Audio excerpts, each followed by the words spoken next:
How many of you, by a raise of hands, knows what this is? Don't be shy if you know what it is. Very good. Next question. How many of you, by a raise of hands as well, knows what this is? There we go. A lot of people know what that is. As many of you may or may not know, these two items play a crucial role in African American history and African American hair culture.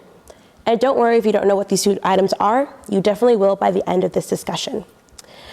There are many myths and misconceptions surrounding African American hair, and only a thorough understanding of these kinky follicles can dispel such mistruths.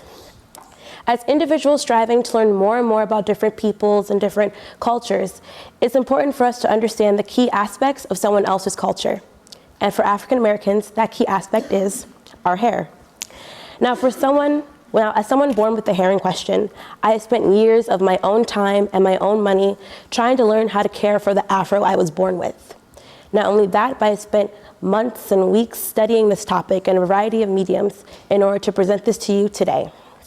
So today, I'm going to be presenting to you the history of African American hair, starting in the distant past to the 1400s, from the 1400s to the 1900s, and then ending in the 1900s to now.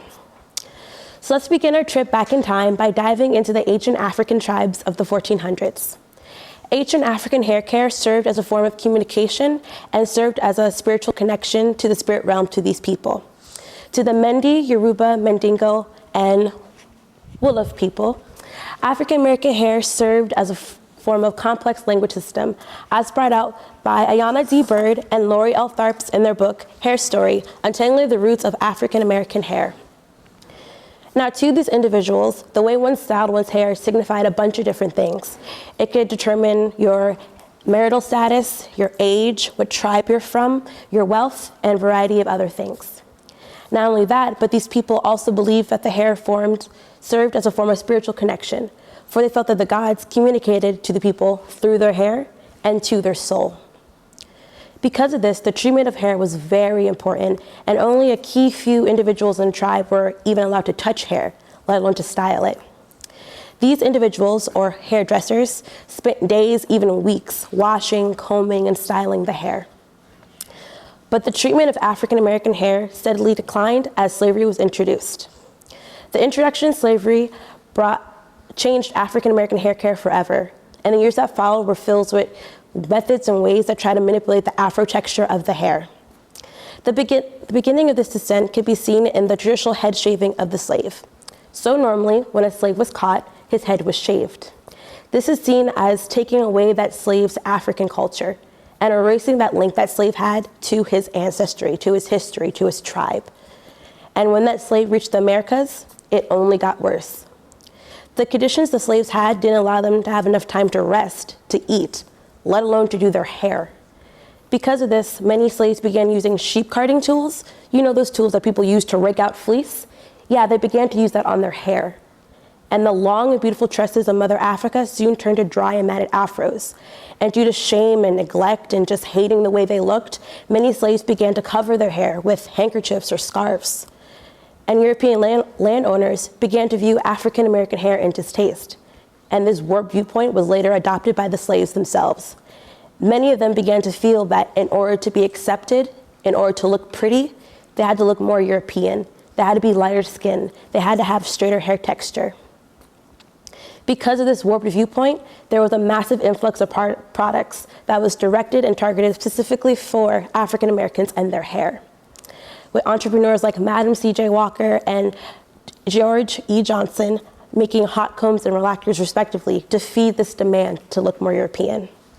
Now a relaxer, this little box I have right next to me, as brought out by Dale Sandee from About.com, is a chemical treatment that is designed to permanently alter the hair's natural texture into a straightened state. Now, in layman's terms, the chemical within this product is extremely alkaline. It's extremely basic.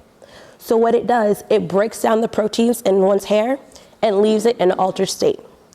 So the protein in my hair that makes it curly, that makes it coily, kinky, fluffy, voluminous, it breaks it down.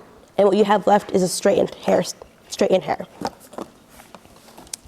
But the viewpoint of African American hair became progressively more positive as the 1900s continued into the 2000s. Within the 1960s and within the civil rights movement, when an African American was seen wearing an afro or his or her hair in an unaltered state, it was seen as a collective expression,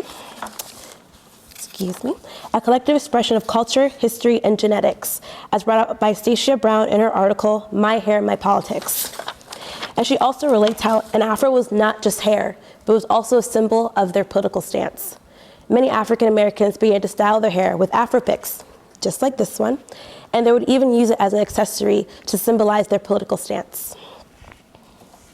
This style was trendy in the 1970s until it was taken over by the jerry curls and perms that defined the 80s. And the 80s also brought about a plethora of African American hairstyles for men as well. One of the most noticeable being the high top fade. You know, the one that Will Smith has in The Fresh Prince of Bel-Air or Theo Cosby on The Cosby Show.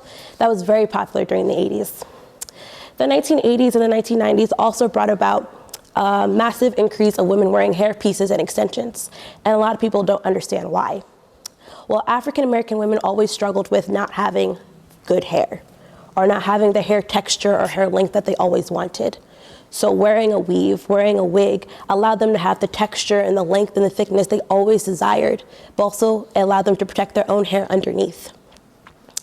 Acceptance and knowledge about natural African hair care progressively became more viewed throughout the 2000s and to now.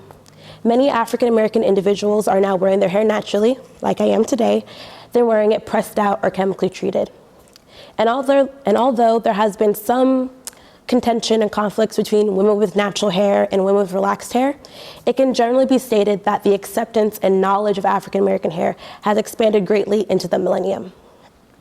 So in conclusion, I hope that you guys today have all gained an accurate understanding of African American hair and the history of it, starting in the distant past to the 1400s, the 1400s to the 1900s, and the 1900s to now.